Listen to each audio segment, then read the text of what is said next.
Tarde. A gente vai falar hoje sobre a fundamentação teórica, né, de Compressive Sensing. Meu nome é Adriana e os objetivos, então, da aula de hoje é tentar motivar, né, um pouco essa teoria. Como isso aqui é um curso introdutório, a gente não vai demonstrar os teoremas, né, formalmente, mas a gente vai tentar dar para vocês uma intuição, né, por que isso funciona, né, e motivar esses resultados apresentando as principais teoremas, né, e definições.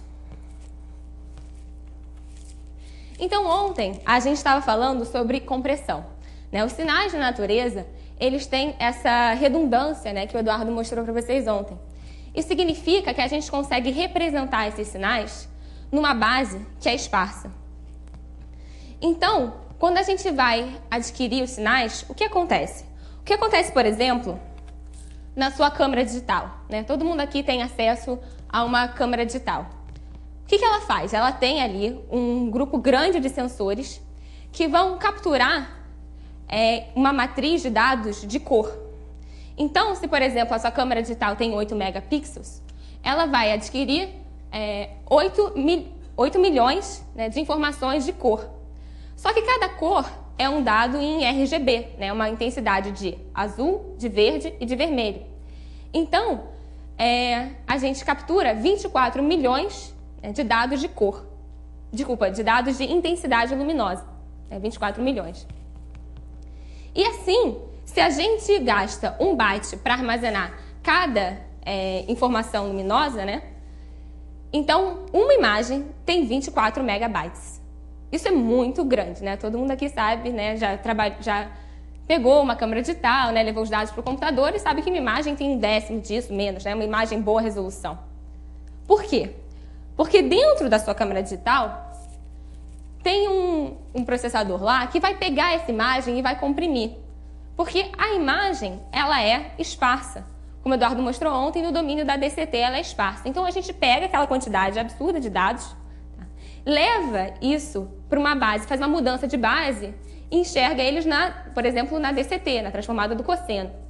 E aí a gente vê que tem alguns coeficientes que realmente são significativos e o resto é tudo praticamente zero. E então a gente só precisa armazenar os coeficientes significativos.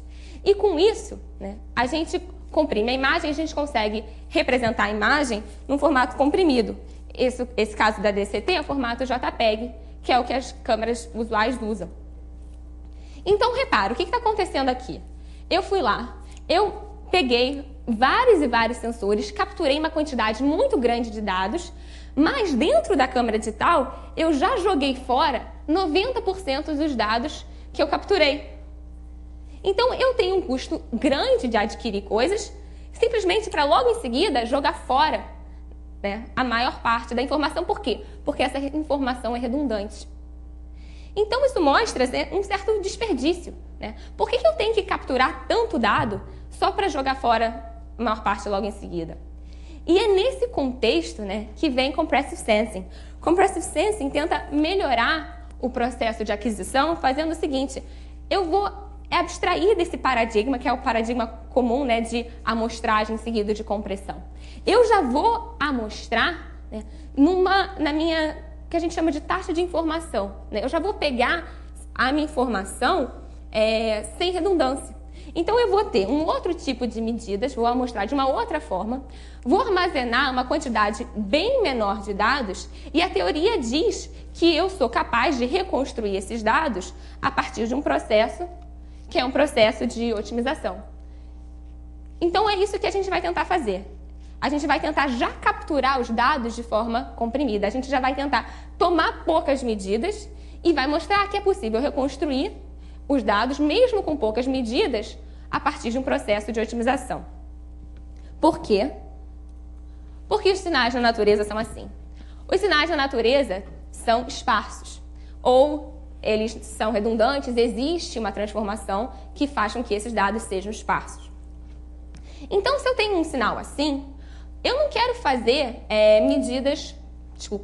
eu não quero fazer várias amostras pontuais aqui, né? O que a gente costuma fazer, né, aquele trem de impulsos, né, que o Luiz mostrou na primeira aula, faz o quê? Vem aqui, né, calcula a banda, a gente pega uma frequência, né, de amostragem e vai capturando vários pontinhos aqui do sinal.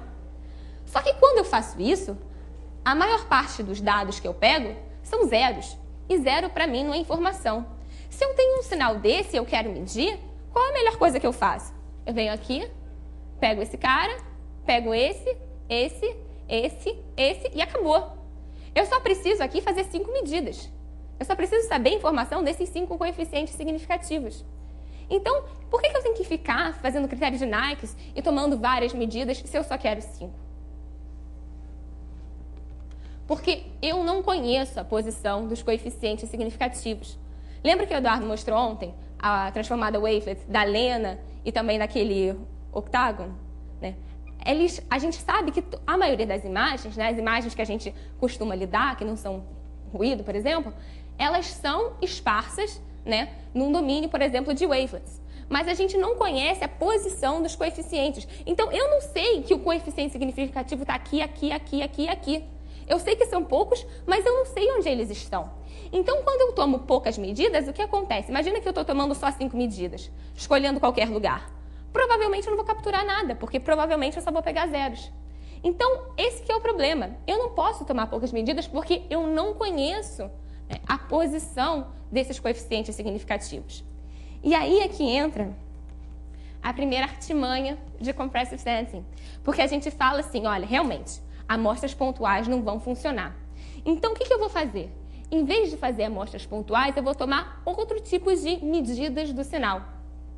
O que seria amostragem pontual? Eu tenho um sinal, né? E eu vou fazer produtos internos com uma base canônica. Então, imagina que eu tenho um sinal de tamanho N, né? E eu faço cada medida, né, cada amostra pontual, é fazer o produto interno com um vetor da base canônica. Eu vou pegando coeficiente a coeficiente e tomo N medidas. Esse é o caso padrão, né, o que a gente está acostumado a ver. O que o Compressive Sensing vai fazer? Compressive Sensing vai tomar produtos internos com outras funções de medidas agora que eu vou chamar de φ1, φ2, né, e até φm, onde m, né, o número de medidas agora é muito menor. E aí, pensando dessa forma aqui, eu consigo escrever o problema de forma algébrica. Então, o problema que eu tenho é isso aqui. Como que eu adquiri os dados? Eu fiz produtos internos com essas funções aqui, φ1 até φm. Então, empilhando essas funções φ, eu construo essa matriz aqui, que é φω, tá? Que é a minha matriz de aquisição. Então, y é o sinal que eu estou querendo capturar. Seria, por exemplo, uma cena, né, que eu estou querendo fotografar. Desculpa, x é isso. X é a cena que eu estou querendo fotografar. E y, então, são os dados que eu adquiri, são as minhas medidas. As medidas são y. E φ, né, são as funções com as quais eu medi o sinal. E eu quero, tendo y, né, e conhecendo as minhas medidas, reconstruir quem é x. Só que repara que, como eu tomei poucas medidas, essa matriz aqui, ela tem mais colunas do que linhas. Ela é uma matriz, a gente diz que ela é gorda. O pessoal de Compressive Sensing chama ela de gorda, porque ela tem esse formato meio achatadinho. Então, a gente tem uma matriz gorda aqui. Então, esse problema é um problema indeterminado. Esse problema tem várias soluções. Só que aqui entra a questão da esparsidade. Por quê? Porque esse sinal, eu posso escrever ele assim, né? Existe uma transformação que a gente usa o psi, né, para chamar, que seria, no caso de imagem, uma DCT ou uma wavelet, como o Eduardo mostrou ontem. E, então, a gente representa, então, esse sinal S, né, a transformada DCT ou transformada wavelet do sinal, é esparso. Então, no fundo, a matriz que eu tenho, que é gorda também, é essa matriz que eu chamei de θ. Então, θ é a multiplicação dessas outras duas matrizes. Tá? Então, o sistema que eu estou querendo resolver é, conhecendo θ e conhecendo y, recuperar quem é S. Eu continuo com um problema indeterminado. Só que agora eu tenho uma informação a mais. Eu sei qual é a solução que eu quero. Qual é a solução que eu quero? É uma solução esparsa. Então, como é que a gente resolve o problema? A gente faz o seguinte. A solução que a gente quer é a solução que minimiza a norma L0. A gente define a norma L0 assim, é o número de coeficientes não nulos, o número de coeficientes significativos. Ou seja, minimizar a norma L0 é maximizar a esparsidade. Então, o que eu quero é isso, é escolher, né, o cara mais esparso com uma restrição. Qual é a restrição? Dada pelas minhas medidas, a matriz de medidas. Tá? E assim, a gente recupera o sinal. Esse é o método, né, de recuperação do sinal. Qual o problema disso aí? Custo computacional. Eu ficar procurando a solução mais esparsa, né, eu tenho que fazer, isso é combinatório. Isso é muito complexo computacionalmente. Então, a gente não conseguiria resolver esse problema, porque eu tenho que ficar testando, né, possibilidade por possibilidade. Como a gente está trabalhando com dados grandes, né, isso aqui seria inviável. Então, como que a gente pode, né, tornar esse problema computacionalmente viável? E aí que entra a mágica da norma L1. Por quê? A norma L1, olha a bola da norma L1. A bola da norma L1 tem essas esquinas, né? Diferente da norma L2. A norma L2 tem esse formato arredondado. E onde está a norma L0? Nos eixos, né? Onde tem zeros. Onde tem zeros, eu estou nos eixos. Então, olha esse exemplo aqui. Eu tenho uma restrição que é dada pelas medidas. E eu quero, então, achar a solução mais esparsa nessa restrição. Qual é a solução que minimiza a norma L0? Qual é a solução esparsa? Então, aqui. Certo? Se eu minimizar a norma L2, onde eu chego? Chego nesse ponto aqui, que não é esparso e está longe da solução esparsa. Mas se eu minimizar a norma L1, olha quem eu consigo. Eu consigo o cara esparso. Então, a ideia é essa.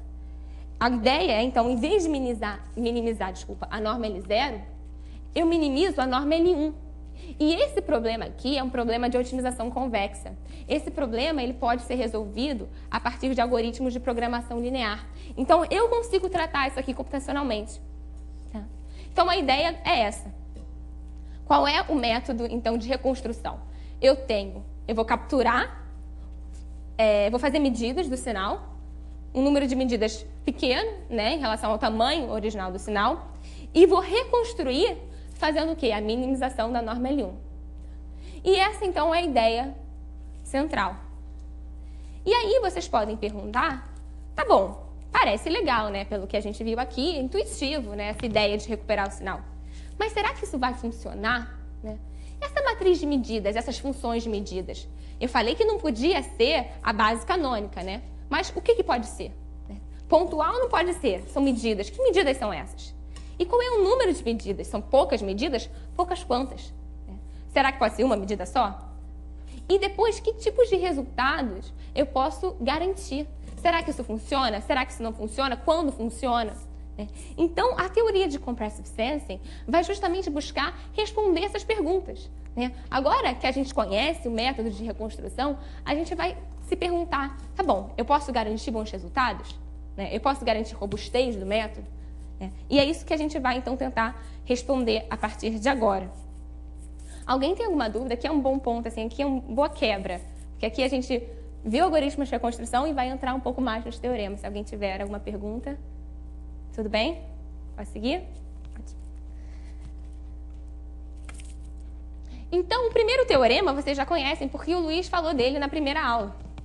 O primeiro teorema veio daquela ideia, lembra que o Luiz falou que eles fizeram um exemplo vindo da ressonância magnética, né? Que fazia o quê? Porque a ressonância magnética é como se tomasse medidas, né, no domínio de Fourier, no domínio da frequência. Então, eles têm o seguinte teorema. Você está tomando medidas... Você tem um sinal S... Desculpa, é S mesmo. Você tem o sinal S, né, que pertence a Rn. Então, ele tem N coeficientes e ele é Szão esparso. Quando a gente diz que ele é Szão esparso, a gente está querendo dizer que o número de coeficientes diferente de zero, ou seja, o número de coeficientes significativos é S ou menos. Né? Então, ele é Szão esparso. Aqui o sinal. E a gente toma, então, M medidas no domínio de Fourier. Certo? E a gente viu na segunda-feira que se a gente garante que M da ordem de S, né? Por que da ordem de S? S é a quantidade de informação que a gente tem, é o número de coeficientes significativos. Então, quando a gente está tomando poucas medidas, a gente tem que tomar S, porque S, né, é a quantidade significativa, uma quantidade de coeficientes significativos. E então a gente tem que tomar M da ordem de S, só que agora, como a gente está fazendo esses métodos, a gente não conhece a posição, a gente vai ter esse log N que vai aparecer aqui, que tudo bem. Tá? Então a gente toma M nessa ordem aqui, e ele diz que se a gente faz isso, a gente reconstrói o sinal. Tá? Então, só reescrevendo isso aqui, para a gente poder enxergar o que está acontecendo. O que está acontecendo? Eu tenho o sinal F agora, tá? Que ele é esparso, fiz a transformada de Fourier, e no domínio da transformada, tomei, né, N medidas. Então, eu chamei de ômega o conjunto, né, de coeficientes, né? De frequências, algumas frequências que foram escolhidas aleatoriamente aqui, tá? Então, ômega é esse conjunto aqui de frequências, tá? De tamanho M, e a gente, então, reconstrói o sinal, minimizando a norma L1, com que restrição? A restrição que, naqueles pontos, né, a frequência é igual ao que eu medi. Só que a transformada de Fourier é uma transformação linear, né? Nada mais é do que uma mudança de base. Então, se a gente chamar de φ agora, a matriz que faz a mudança da base canônica para a base de Fourier, então, a gente pode... essa é só uma mudança de notação, tá? Mudar a notação assim. A gente aqui tem φ, que é a matriz transformada de Fourier, e aí eu seleciono essas M linhas da matriz, que são relacionadas a esse conjunto ômega. Tá? Por isso que eu chamei essa matriz gorda de θ, de φ ômega, porque eu peguei essa matriz grande de Fourier e escolhi M linhas aqui. E fazer essas medidas aqui, esse y nada mais é do que multiplicar, né? Porque quem é y? É pegar transformada de Fourier e restringir ao conjunto ômega, que é pegar θf e restringir a ômega, que é multiplicar f por essa matriz de medidas aqui, que agora é uma matriz gorda. Então, a gente voltou à notação inicial aqui que a gente mostrou no início da aula. O que a gente vai fazer é minimizar agora a norma L1 do sinal f com uma restrição que é dada por essa matriz de medidas. Então, nada demais aqui, só mostrando que o que a gente tinha na segunda-feira está escrito da mesma forma. Então, o primeiro teorema, que é o teorema de amostragem de Fourier, diz o seguinte: se eu tenho um sinal que é cisão esparso, e φ é a matriz de transformada de Fourier, de tamanho n por n. Então, se eu tomo esse número de medidas, né, da ordem de S log n, então eu consigo reconstruir o sinal, resolvendo esse problema aqui de otimização convexa.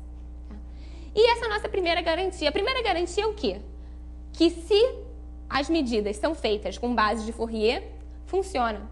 E aí, a gente pensa, então, o que tem de especial, né, na base de Fourier? E quando a gente pensa na Fourier, frequência, tempo-frequência, dualidade tempo-frequência, o que a gente lembra? A gente lembra dos princípios de incerteza. O que o princípio da incerteza diz? O princípio da incerteza fala que uma função e sua transformada de Fourier não podem ambas serem concentradas. Ou seja, se um sinal é esparso no domínio do tempo, quando eu faço a transformada de Fourier, ele não vai mais poder estar concentrado. Ele vai ter que estar espalhado. Né? É isso que o princípio da incerteza diz. Né? Só colocando aqui o teorema, se f, né, é zero fora de um conjunto mensurável T, e a transformada de Fourier é zero fora de um conjunto mensurável ômega, ou seja, se o sinal está concentrado em T, né, e na frequência em ômega, isso vezes isso, né, é maior ou igual a 1, ou seja, se T é pequeno, ômega é grande. Se ele está concentrado no tempo, ele está espalhado na frequência, vice-versa.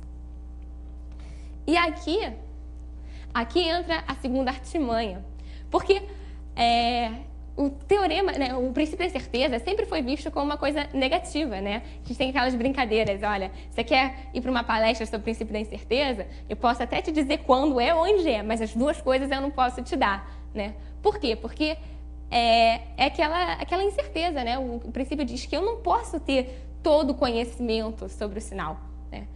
E isso sempre foi visto como uma coisa negativa. Mas aqui aqui tem uma total inversão. Porque em Compressive Sensing, o princípio da incerteza é ótimo. Porque é ele que garante, né, que Compressive Sensing vai funcionar. Porque a gente tem o seguinte, a gente tem um sinal X, tá? Que então ele pertence a T. O suporte dele é T, T, são esses pontos aqui onde ele é diferente de zero. E eu faço a transformada de Fourier. Tá? Eu estou então com X chapéu, que é transformada de Fourier, e tomo M medidas apenas num conjunto ômega. E aí, usando o princípio da incerteza, né, eu vou conseguir provar isso aqui. Que se eu faço ômega, né, eu tomo um número grande o suficiente de medidas para que o tamanho de ômega complementar seja pequeno o suficiente, tal que eu garanta essa desigualdade aqui, eu consigo recuperar X. Qual é que o princípio de incerteza nos dá isso? O princípio de incerteza nos dá isso da seguinte forma. Eu quero recuperar X, né, a partir de Y. E eu só tomei poucas medidas, certo? Quando que eu não ia conseguir recuperar? Quando eu confundir esse X, né, com X mais H, é aquele questão do problema indeterminado, né? Eu vou confundir a solução. Eu vou confundir X com X mais H, onde H também, né, tá em T, né? Também é tão espaço quanto X. Só que, no domínio de Fourier, ele está concentrado justamente no ômega complementar, onde eu não tomei medidas. E aí, quando eu medir esse sinal, X mais H, eu vou medir o mesmo cara que eu medi X. Só que, o que o princípio da incerteza diz? Que esse sinal não existe. Não existe um H assim. Porque não existe sinal que está concentrado no tempo e concentrado na frequência simultaneamente. Então, se eu garanto essa desigualdade aqui, né, eu não posso ter um H dessa forma e assim eu não me confundo. Então, o princípio da incerteza nos dá essa garantia aqui, então, se eu estou tomando medidas. Porque a ideia é o quê? Eu estou tomando medidas no domínio da frequência. Se eu tomar medidas no domínio do tempo, eu tenho aquele problema que eu falei no início da aula. Eu vou ficar medindo zeros, né? E medir zero, eu não posso me dar o luxo de medir zero porque eu estou tomando poucas medidas. Então, se eu pego zeros, né, já que eu estou tomando poucas, eu vou acabar não capturando todo o sinal. Vai faltar coisa ali. Então, só que se eu tomo medidas, né, numa base onde o sinal está espalhado, eu garanto que com cada nova medida eu tenho mais informação, eu agrego informação. Né? Então, assim, né, então a ideia é justamente essa. O sinal é espaço no tempo, então tomar medidas no tempo não vai funcionar. Porque eu vou ficar pegando zeros, e zeros não me interessam, zeros não me dão informação. E já que eu estou tomando poucas medidas, eu tenho que garantir que eu estou sempre conseguindo novas informações a cada medida. Então, eu levo o sinal para uma base, né, onde o sinal está espalhado, como garante o princípio de incerteza. E ali sim, ali eu posso tomar medidas, porque eu garanto que todas as minhas medidas vão me dar informação. E com essa ideia, a gente... e agora, conhecendo, né, o que é o princípio de incerteza, o que isso dá para a gente, né, o que tem de especial entre tempo e frequência, a gente pode estender um pouco esse teorema de amostragem de Fourier. Por quê? Porque não necessariamente eu tenho equipamento de ressonância magnética. Amanhã o Luiz vai mostrar várias aplicações de Compressive Sensing, né, e não necessariamente a gente quer tomar medidas sempre no domínio da frequência. Mais do que isso, não necessariamente o sinal é esparso no domínio do tempo. Como a gente viu ontem, o sinal muitas vezes é esparso no domínio de wavelets, ou da DCT, etc. Né? Então, eu quero poder pensar em outras possibilidades de Φ e de Ψ. E com essa ideia, então, eu consigo definir o que a gente chama de coerência entre duas bases Φ e Ψ. O que é a coerência? A coerência mede, né, o menor ângulo entre dois vetores quaisquer dessa base. Quando duas bases são altamente coerentes, né, então a gente vai estar nesse caso aqui. Qual é o caso? Eu estou tomando medidas justamente aonde o sinal é esparso. Eu tenho máxima coerência. E isso para mim é ruim. Porque, por causa daquela questão. Pegando zeros, isso não interessa. Mas, se eu se a minha base de medidas é incoerente com a base onde o sinal é esparso, então eu tenho que esses vetores aqui, os vetores da base de medidas e os vetores da base onde o sinal é esparso, estão maximamente espaçados. E aí, quando eu represento o sinal aqui, eu espalho o sinal, que era o que a gente desejava. Então, a coerência, ela está sempre variando entre 1, entre 1 e raiz de n. Raiz de n sendo o caso maximamente coerente, né? Que é, por exemplo, aqui, você está num cubo, né? Tem a base canônica, que são os φs, né? Cis. E φ, então, é esse vetor aqui. Repara que o produto interno, o máximo do produto interno, vezes raiz de n, dá 1 vezes raiz de n, no caso aqui é dimensão 3, né? Então, esse caso aqui da raiz de n, que é o caso maximamente coerente, né? E quem é o cara maximamente incoerente, no caso aqui da base canônica? É a diagonal do cubo. E aí, a diagonal do cubo, você tem que a coerência dá 1. E agora, a gente consegue entender, né, o que esse teorema diz pra gente. Esse agora é o novo, que a gente chama de o novo teorema de amostragem, né? Que diz o seguinte, então, eu vou usar, né, aquele método de minimização da norma L1, mas o número de medidas agora é da ordem de S vezes o log n vezes μ ao quadrado, onde μ é a coerência do sinal. E repara, no caso de Fourier, a coerência entre a base, né, de Fourier, que são as exponenciais, e a base no tempo, né, os deltas de Dirac, dá 1.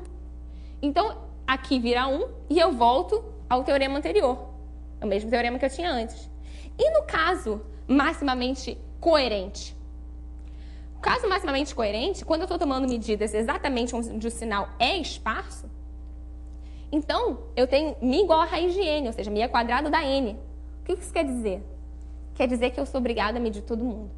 Se eu não tomo esse cuidado de medir numa base incoerente, aí não adianta. Aí eu não posso tomar poucas medidas, aí eu sou obrigado a enxergar todo mundo. Tem que tomar todas as medidas.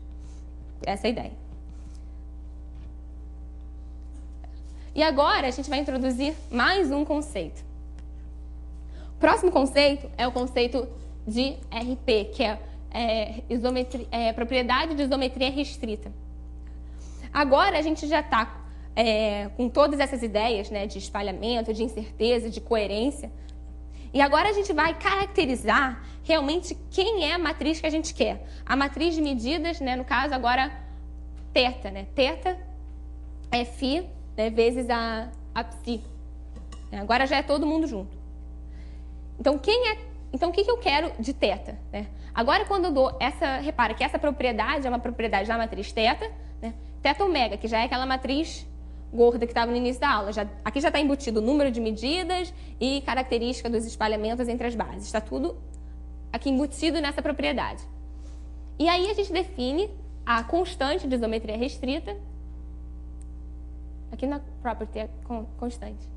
Essa aqui é a constante de isometria restrita que a gente chama de delta S. Tá? A gente define essa constante para cada fator de esparsidade.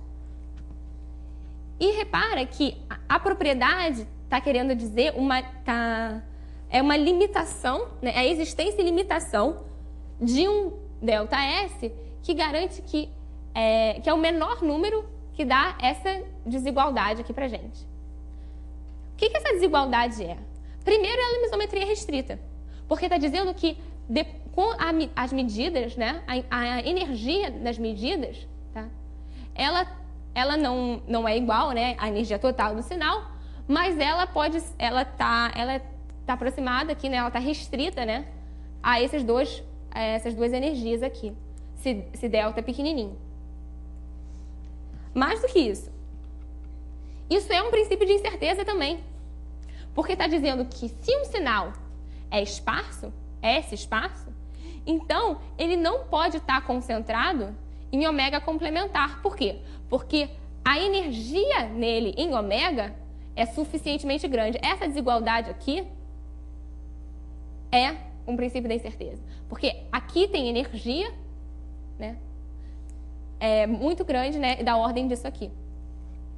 Então, isso é um princípio de incerteza. Mas, no fundo, a graça... Quer dizer, isso também é legal. Mas é que a propriedade de isometria restrita garante que a solução que te dá a esparsidade é única. Porque, no fundo, gente, é isso que você quer. Todos esses conceitos de conseguir capturar direito sinal com energia suficiente, né, princípios de incerteza, coerência, isometria restrita, tudo isso está querendo dizer o quê? Que eu não confundo duas medidas diferentes. Porque eu falei aqui, o sistema é indeterminado e eu estou buscando a solução mais esparsa. Mas se existem duas soluções mais esparsas que dão a mesma medida, aí eu me ferrei. Aí eu não consigo reconstruir, né? Então é isso, no fundo, que a gente quer. No fundo, o que a gente está querendo da matriz θ é que se a gente tem dois sinais, um tão esparso quanto o outro, né? E eu meço com a matriz θ, y1, né, seja diferente de y2. No fundo, é isso que a gente precisa. E é isso que a RP dá pra gente. Por quê? Quando que os sinais vão ser iguais, né? Quando que eu estou, então, tomando medidas y, né, igual a θs, né, e eu quero recuperar s. Então, eu não posso ter, né, dois sinais. Quando que eu vou ter dois sinais? Um SA e um SB, né, que quando medidos, retornam o mesmo valor. Quando essas colunas aqui, as colunas da matriz θ, forem linearmente dependentes. Se essas colunas aqui forem... Porque cada medida nada mais é do que uma combinação linear dessas colunas, né? Então, se a gente tem colunas linearmente dependentes, a gente vai ter duas medidas iguais. Então, o que a gente está querendo pedir é que a matriz θ ômega tenha colunas LIs. Isso que a gente pede. E isso, obviamente, é impossível, porque é uma matriz, né, gorda, né? Ela tem muitas colunas e poucas linhas. Então, a gente não pode ter uma matriz linearmente independente. E é aqui que entra a esparsidade.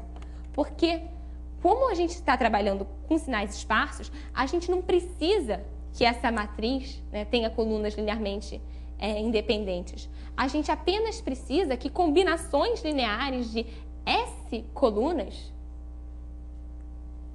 Desculpa. Que quaisquer S colunas aqui sejam linearmente independentes. É só isso que a gente precisa. Tá? E é isso que a RP dá pra gente. A RP garante, né, que se a gente escolhe quaisquer S colunas da matriz, elas vão ser LIs. Então, o teorema diz o seguinte, que se a constante de isometria restrita para 2S é menor que 1, a solução que maximiza a esparsidade é única. Vamos mostrar isso na intuição. Considere dois sinais, S1 e S2, tá? Que ambos eles, quando multiplicados por θ, né, quando a gente mede usando θ, a gente pega y, o mesmo y. Então, chama de H S1 menos S2, tá? Então, quanto que mede, se a gente mede H por θ, né? Quem é θ vezes H, é θ vezes S1 menos S2, né? Que é isso menos isso aqui. Como eles são iguais, a gente mediu a mesma coisa, isso aqui dá zero. Tudo bem? Só que H, como H é igual a S, como S1 e S2 são S esparsos, tá? Então H é dois S esparsos. Por quê? Olha só, aqui é um sinal S esparso, né? Tem só 5 coeficientes, 5 esparsos. Ele só tem 5 coeficientes significativos. Aqui outro que também tem só 5 coeficientes significativos. Quando eu faço um menos o outro, né? Onde eu vou ter não zeros é no máximo em 10 coeficientes, tá? Então, H vai ser 2S esparso. E aí, usando a isometria restrita, como a gente garantiu que existe essa constante, que ela é menor que 1, a desigualdade diz o quê? Θ vezes H, a gente já viu que é zero. Né? E isso aqui é positivo, porque delta de 2S é maior que 1. Então, a gente tem que H é igual a zero, porque tem que ser menor que zero, só que isso aqui é positivo. Então, H é igual a zero e, portanto, S1 é igual a S2. Ou seja, se eu tenho dois sinais S esparsos que medem, né, a mesma coisa, então eles são iguais. Isso que essa propriedade dá pra gente. Só que a gente não quer, né, que a solução que maximize a esparsidade seja única. A gente quer que a solução que minimize a norma L1 seja única. E aí, eu não vou demonstrar, mas eu espero que vocês acreditem em mim, que se a gente simplesmente aperta um pouco mais, né, essa constante, em vez agora de delta 2S ser menor que 1, vai ser menor do que raiz de 2 menos 1, né, tipo 0,4 alguma coisa, então a gente garante que a solução que minimiza a norma L1 é única e ela é igual à solução que maximiza a esparsidade. Tá? Então, gente, é isso que a gente está pedindo da matriz de medidas. E agora a gente basicamente tem os conceitos, né? Reconstrução é feita minimizando a norma L1 e as medidas são feitas respeitando o princípio de isometria restrita. E com isso, a gente já tem bastante teoria. O que falta para a gente aplicar? Bom, uma das coisas que falta, né, é a gente garantir robustez. Por quê? Quando a gente toma medidas, né, quando a gente pega os sinais da natureza, como a gente viu ontem, né, as imagens, elas são esparsas, né, no domínio da DCT, mas elas não, aqueles coeficientes, né, que ficam próximos de zero, eles não são exatamente zero. Eles estão próximos de zero. Quando a gente descorrelaciona o sinal e representa eles numa base, por exemplo, imagens numa base wavelets, a gente não chega a ter zeros ali. A gente tem coisas próximas de zero. Por isso até que o Eduardo mostrou ontem, que a gente quantiza, etc. E mais do que isso, a gente tem outro tipo de erro, porque as medidas, né, não necessariamente são perfeitas. O equipamento vai inserir determinados erros. Então a gente precisa, para poder usar isso na prática, né, ser robusto a esses dois erros. Erros na hora no sinal, que ele não vai ser exatamente esparso, ele vai ser aproximadamente esparso, ele vai ter um decaimento exponencial. E erros na hora de medir. Porque a gente vai ter erros tanto nos equipamentos que estão medindo, quanto erros de quantização, que a gente vai tratar melhor amanhã. E então, quando a gente tem erros de esparsidade, né, o que a gente pode desejar? O que a gente deseja? A gente tem um sinal S, que agora ele não é esparso, né, mas ele tem alguns coeficientes que são significativos e outros que são pequenininhos. Então, se a gente força, né, esparsidade aqui, quando eu digo força esparsidade, estou querendo dizer que a gente zera os caras pequenininhos, né, e fica apenas com Szão coeficientes não nulos, aí a gente pode adquirir eles, né, usando uma função de medidas que respeita RP e reconstruir com a norma L1 fazendo compressive sensing normal. Né? O que eu desejo? O que significa o sinal ser robusto? Significa que se eu não tomo esse cuidado de forçar a esparsidade antes, eu simplesmente meço o sinal, eu consigo recuperar. Porque para forçar essa esparsidade eu preciso conhecer o sinal, né? Eu não posso simplesmente aqui uma cena, deixa eu forçar a esparsidade, isso é impossível.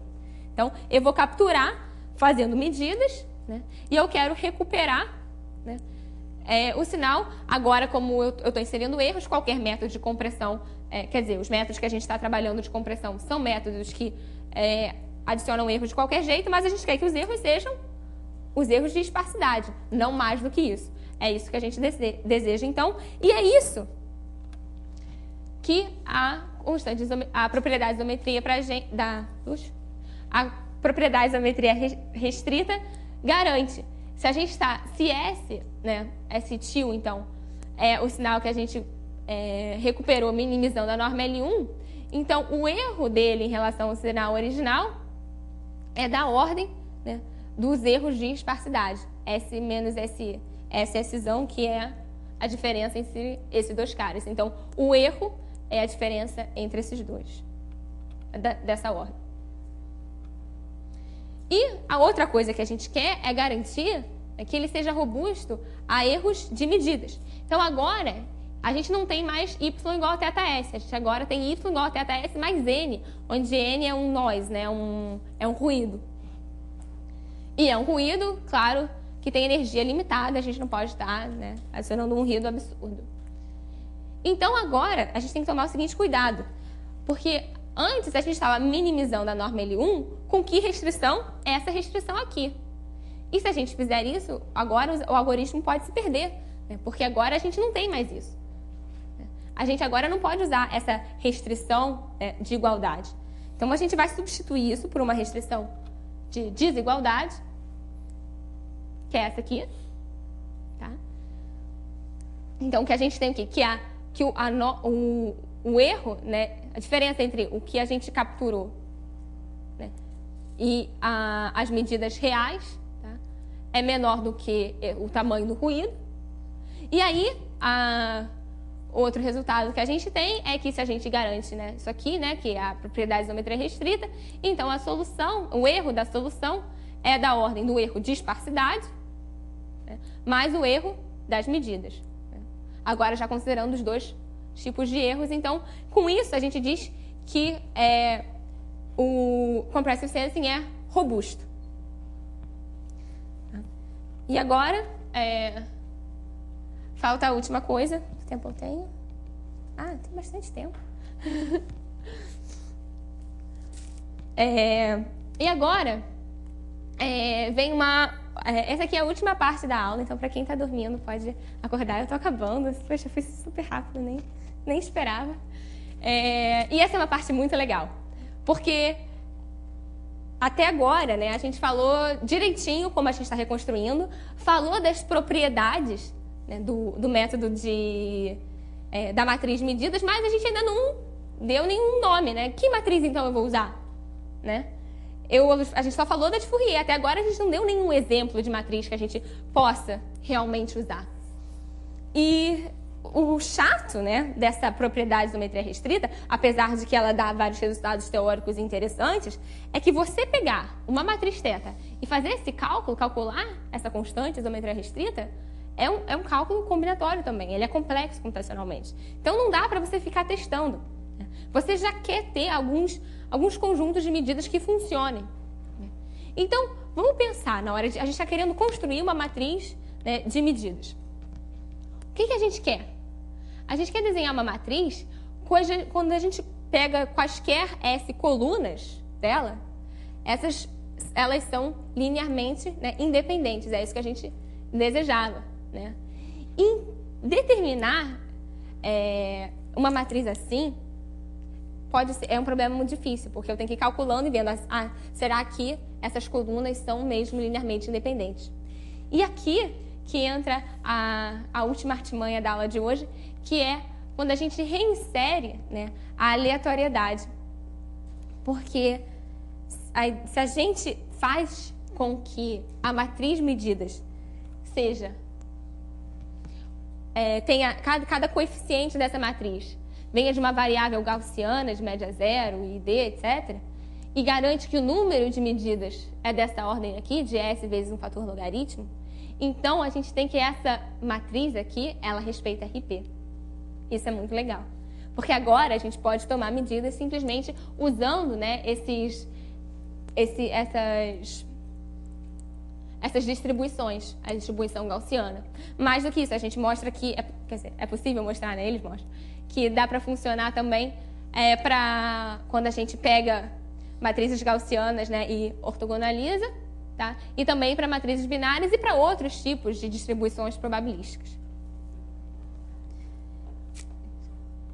E um outro resultado também que é importante é o seguinte.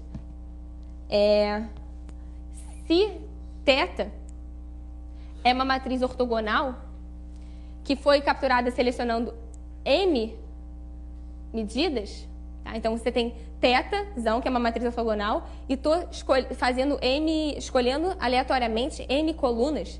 Se eu garanto, né, que a coerência de θ é pequena, e eu tomo cuidado de tomar esse número grande o suficiente de medidas, então eu consigo RP. E esse teorema é o máximo, porque ele agora juntou todo mundo. Juntou RP, juntou coerência, né, e já te deu a matriz. Se você conseguir uma matriz θ, né, que tenha coerência pequena e garante esse número suficientemente grande de medidas, repara, esse μ ao quadrado vezes S a gente já tinha visto naquele primeiro teorema de coerência. Então, a gente consegue respeitar a RP. E por que isso é interessante? Porque não necessariamente eu posso trabalhar com a minha θ direta. Chegar, a θ é uma matriz uma matriz randômica. Né? Porque, em geral, a matriz de medidas φ a gente consegue, mas θ é φ vezes a psi. E psi eu tenho que ter controle. Psi eu tenho que ter controle, porque psi pode ser a DCT, pode ser a wavelet, e vai depender do meu sinal. Então, esse resultado aqui diz o seguinte: se eu consigo uma matriz φ que seja incoerente com a psi, né? Se eu consigo uma base onde eu estou tomando medidas que é incoerente com a base no sinal é esparso, então eu tenho RP também, escolhendo aleatoriamente medidas. Tá? E é isso que a gente vai usar amanhã, né, quando a gente trabalhar com imagens, é esse tipo de medidas que a gente vai fazer. Então, gente, é isso. E eu queria só... assim, aqui, eu sei que eu coloquei alguns conceitos importantes. Amanhã, quando a gente for falar sobre aplicações, né, de compressive sensing para compressão de imagens, a gente vai revisitar todos esses teoremas, né, com exemplos práticos. Seria interessante se vocês puderem, né, nesse meio tempo, dar uma olhadinha no livro, né? O livro está lá, vocês podem dar. Isso aqui está bem, a gente tentou explicar direitinho. E vocês podem entrar também no site, tá? Que a gente está colocando os slides, tá? Já tem os as das primeiras aulas, a aula de hoje já está lá. E aqui embaixo também tem o software, mas aí eu vou falar melhor do software a aula que vem. Tá bom, gente? É isso.